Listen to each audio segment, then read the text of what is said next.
So, I recently participated in my very first game jam, the United Game Jam. And this game jam was a 48-hour game jam. But because I hate myself, I only gave myself 12 hours. Did I accomplish this goal? Yes. But to do so, I had to take many shortcuts, and I often wondered what I could have accomplished if I had given myself the full time limit. Hey, for those of you new to the channel, I'm Jake. I'm an indie developer currently working on my dream game, Project Jumbo.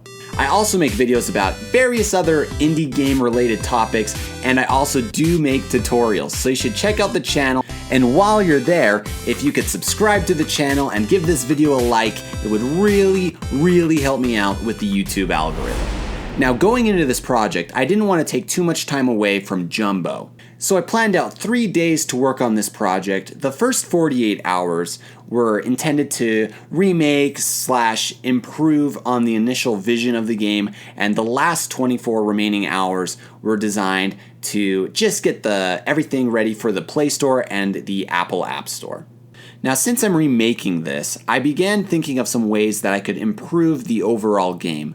And for this upgrade, I wanted to address pixel distortion, remake the map using tile sets, change and stick to a unique art style, address glitches and oversights, add a menu system, and add a leaderboard.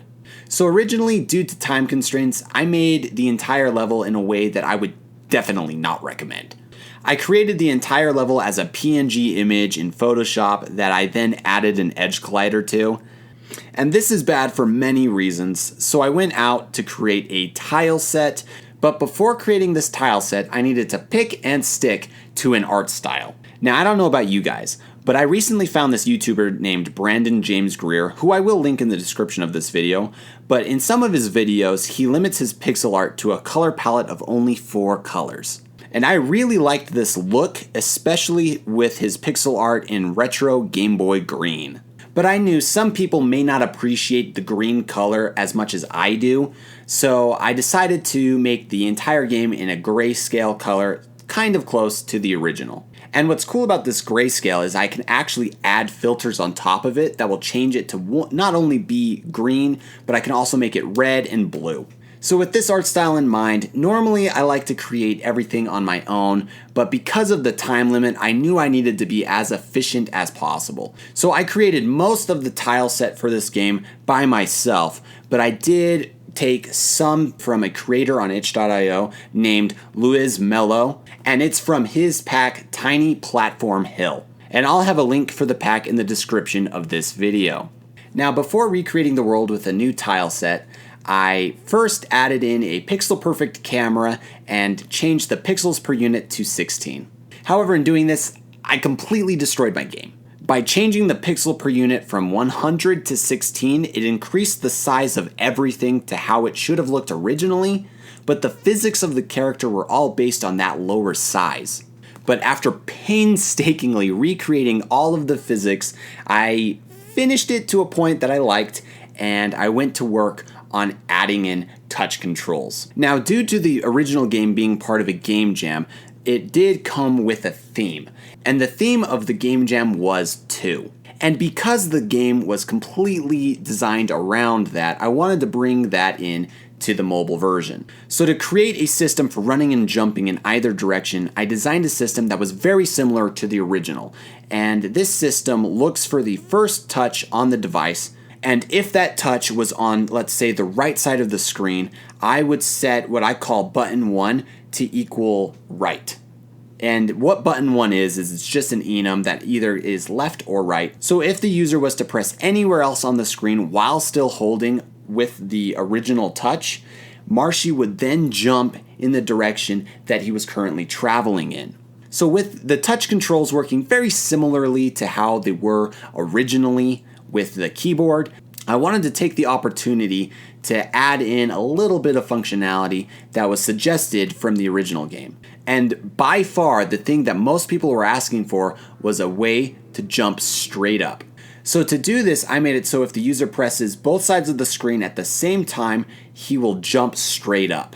With the touch controls completed, I wanted to go and focus on some game-breaking glitches that were found in the first iteration of the game.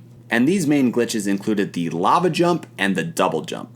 The lava jump was caused by the user pressing to jump as soon as colliding with the lava, which would add the upward forces together, launching Marshy very high. And this allowed him to skip a huge portion of the stage. The other maneuver, which I honestly think is even worse than the lava jump, is the double jump. And the double jump is a little harder to recreate every time, but it is easy enough that people were doing it quite frequently. And how it was achieved is you just press the jump button twice really fast, and he would jump twice. And this actually allowed you to skip a huge portion of the stage from the very beginning. And that was not how the game was intended. And to fix this, I canceled all forces upon collision with the lava, and then I only allowed the upward force from the lava, and this completely got rid of the chance to add in your upward force to add the forces together. And for the double jump, it was actually even simpler. All I had to do was add in a timer, and this timer would, after pressing the jump button, would give a certain amount of time before you were able to jump again. So with the bugs all fixed, I then went and started creating some menu systems. And I didn't have a ton of time to think about these menu systems with the limited 48 hours that I had given myself for this. So I'll just be honest, they're pretty generic and pretty basic.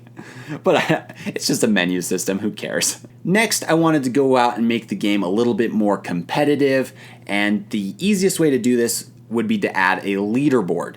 So it just so happens I'm actually pretty used to adding in leaderboards, so this was actually really easy. I actually have a complete tutorial for adding both leaderboards and achievements on my channel. You should definitely check it out if you guys are interested. So with the leaderboards out of the way, I had a little bit of time left over, so I wanted to add in some checkpoints for those of you who would need them. If you die, you have the option to go back to your last checkpoint with a 1-minute penalty added to your score. This did, however, take a little bit longer to implement than I had anticipated, and the final workday was winding down to a close. But I really wanted to add in some kind of parallax system, so I quickly made some clouds in Photoshop and I brought them over into Unity. But unfortunately, I was unsuccessful with the time limit that I had given myself, and I had to just drop the entire idea. So with the actual game portion done, the third day was completely designed to just getting everything done for all the stores. So I began creating screenshots, app icons, featured graphics, and I began all the necessary, I call paperwork, to get the games up on the stores. It wasn't a very fun day, but it was a very necessary day, and it's just, as a game developer, it's just something that you have to do. But with all that said and done, I did finish on time, and I got Marshy's Double Rage on the Google Play Store and the Apple App Store.